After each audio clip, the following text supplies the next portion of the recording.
Neymar কি জিনিস সেদিন বুঝেছিল আর্জেন্টিনা। আবারও আর্জেন্টিনাকে কাঁপিয়ে দিবে কি নেইমার জুনিয়র?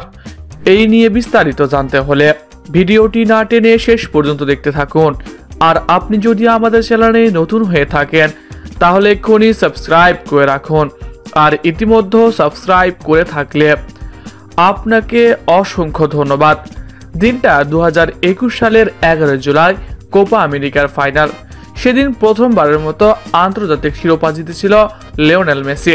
ব্রাজিল ফাইনালে হারার ফলে সব নেইমারের পারফরমেন্স আড়ালে চলে যায়। ডি মারিয়ার করা একমাত্র গোলে চ্যাম্পিয়ন হয় মেসির আর্জেন্টিনা। তবে সেদিন একাই আর্জেন্টিনাকে ঠিকই কাঁপিয়ে দিয়েছিল Brazilian superstar Neymar junior. Fit নেইমারকে আটকানো কতটা চ্যালেঞ্জ ওই দিন বুঝেছিল মেসির আর্জেন্টিনা। ব্রাজিল দলের খেলোয়াড়দের ব্যর্থতার ফলে ম্যাচ হেরে যায় ব্রাজিল। তবে একের পর এক ড্রিবলিং আক্রমণ নিজের ক্যারিশমা দেখাতে থাকে নেইমার জুনিয়র। বারবার আর্জেন্টিনার ডিফেন্সকে কাঁপিয়ে দিয়েছিল নেইমি। এছাড়াও অনেকবার ফাউলের শিকারও হয়েছিল নেইমার জুনিয়র। তারপরেও তাকে আটকাতে বেশ চ্যালেঞ্জের মুখে পড়তে হয় আর্জেন্টিনার ডিফেন্ডারদের। তবে ম্যাচ শেষে নেইমারকে প্রশংসায় ভাসান মেসির বডিগার্ড খ্যাত রদ্রিগো ডি পল।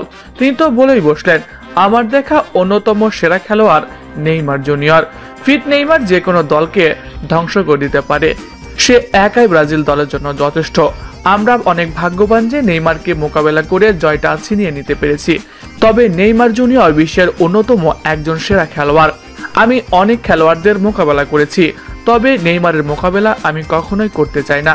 মজার ব্যাপার, আবারও সেই আর্জেন্টিনার মুখোমুখি হতে চলেছে ব্রাজিল। আগামী 26 মার্চ আর্জেন্টিনার ঘরের মাঠে খেলাটি অনুষ্ঠিত হবে। এবার কি জয় নিয়ে মাঠ ছাড়তে পারবে ব্রাজিল? আপনি আপনার মতামত জানাবেন কমেন্ট বক্সে। এছাড়াও খেলাধুলার সকল আপডেট সবার আগে পেতে হলে আমাদের চ্যানেলটি সাবস্ক্রাইব করতে ভুলবেন না। ধন্যবাদ সবাইকে।